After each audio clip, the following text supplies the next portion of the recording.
great ways that you can improve your posture, especially during these times where push-ups are really easy to do and probably one of the great ways you can stay active and keep strong, yet it is so focused on just the chest. We need to strengthen the back, and it also will end up tightening our chest as well, which, believe it or not, even if you're not doing push-ups, you can also acquire a tight chest just from looking at your phone or being on your computer. Because what happens, as you can see from my shoulders of pronating, they start to roll forward. And we get this tight chest from doing these kind of motions where we're on the computer, rounded, on our phones, our iPads, our devices, whatever it may be. So I'm going to show you 3 great ways that we can work on our flexibility and pull those shoulders into a more proper posture, which is going to be better for our shoulder range of motion as well as our chest and everything else as well. So let's start with a stretch. My favorite way to do this, when I don't have one to show you right now to use with the camera in view, is to do it through a doorway. So I love getting both arms together and just coming through the doorway. If your doorway just doesn't seem to be the right size, or maybe there's not one easily accessible or it just doesn't feel right, you can also use the side of a wall. And so just to show you what that looks like from the front, you're going to get a good 90-degree angle right here. And then you're going to take the inside foot forward. You're going to lean forward this way. And then as you've leaned as far forward as you probably can, if you want to intensify that stretch even more, you can start to turn and twist out to the outside there. So my inside leg is forward and I'm actually turning out. This feels amazing. I'm going to show you from the back side and so you can see what that looks like as well. So again, my arm is right here at 90 degrees. Taking the inside foot forward, leaning forward, and then twisting out. And what this is going to do is end up stretching out the chest and allowing that to come back to where the shoulders are in a more proper form position. So that's our first one we're going to show you how to do. You can also extend the lever arm if you actually want to come way out here. It's not wrong or right either way. It's really what feels most comfortable to you and feels great.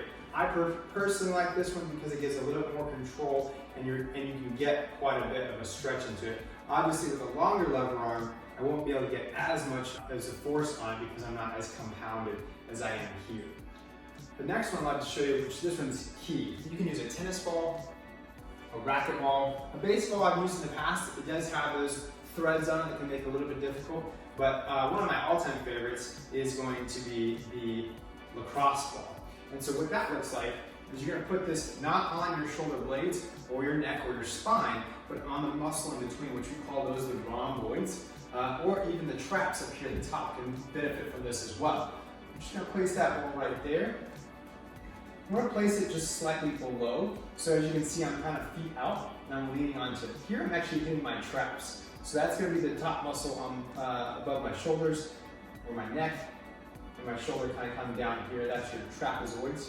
We've talked about before. If you go to the foam rolling video, we'll talk a little bit more about what this is actually doing, but that's essentially what we're doing here, is we're doing self-myofascial release. And so we're freeing up the knots that we can actually stretch around. So it's not a supplement for stretching, it's something you want to do in addition to stretching, which is this self-myofascial release. Now, if I wanted to hit that rhomboid, I would just put it a little bit lower, so you can see what that looks like there. So here, it's nice and low on my back, and again, allows me to walk down. Oh boy, yes, and that does feel good.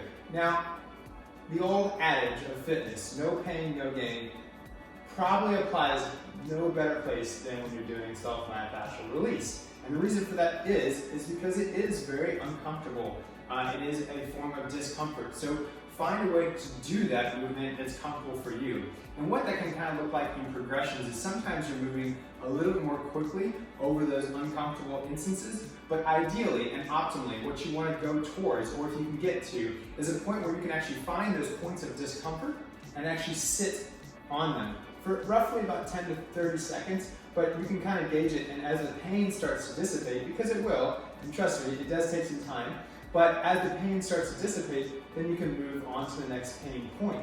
But that's ideally and optimally where we want to be, is finding those pain points, sitting on them, and then resting. Now, of course, always do make sure you're checking with your doctors ahead of time, and never do this on the actual joints or bone. It's preferable only to do it on the muscles. All right, so we've done some stretching, we've done some self-myofascial release, SMR, or also known as foam rolling. Now, we should also strengthen. And so this is one of the more tough, difficult exercises to do within the home, is how do I strengthen my back? Well, I'm going to show you at least one exercise right now and how we can do that. And it's also going to allow us to work on our posture as well. Get yourself a mat. You can even do this on the bed. Here I'm just using a beach towel. Whatever feels comfortable for you. And maybe you don't need any of those, but it's just kind of nice as we do live in New York and have New York floors. So I'm going to actually lay down. I'm going to actually pull my shoulder blades back, twist my hands out, and that's going to strengthen again those traps and those rhomboids. I'm also going to add in a little lower back as well, because as we are at home these days and we're sitting so much, our lower back is definitely going to be one that suffers more quickly than the rest of our muscles probably.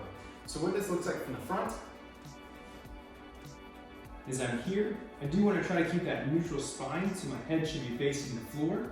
And then again, I said my palms will turn out, squeeze those shoulder blades together, and then a nice little lift up on the lower back as well. Chest is down, back up and squeeze.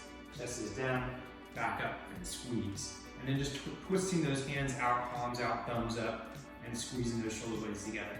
So that's going to be great for strengthening the back, which will also help open up the chest. So we stretch, we foam roll, and we also strengthen. Let me show you one more time from the side. And these will all be really great exercises as we are trying to work on our posture in these days that we're a little bit more isolated. So here, palms out, head down in a neutral position. Squeezing is enough, and then just to incorporate that lower back, just a little lift up the chest. It's a very small movement, and you can see it there as well, but that's going to strengthen that lower back and then help pull those shoulder blades back as we squeeze those together there.